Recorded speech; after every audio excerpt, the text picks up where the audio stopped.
Hi, in this video I will show you how to enable threads in the Discord or make a threads on the Discord. So the process is pretty simple.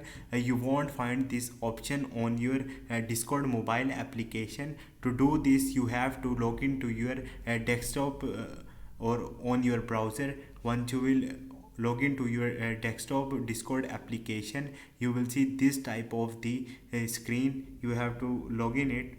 So after that, select a server and select a channel in which you want to make a thread. Once you will do it, I select this,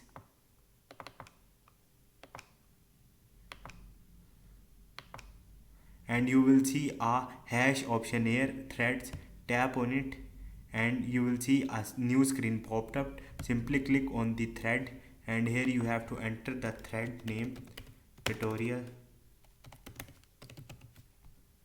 and starter message. You can write any hi and click on the create thread. So thread is created. Now send a message. So in this way you can create a thread on the Discord, or you can simply enable a threads in this way. Hope this video will helpful for you. See you next time. Thank you.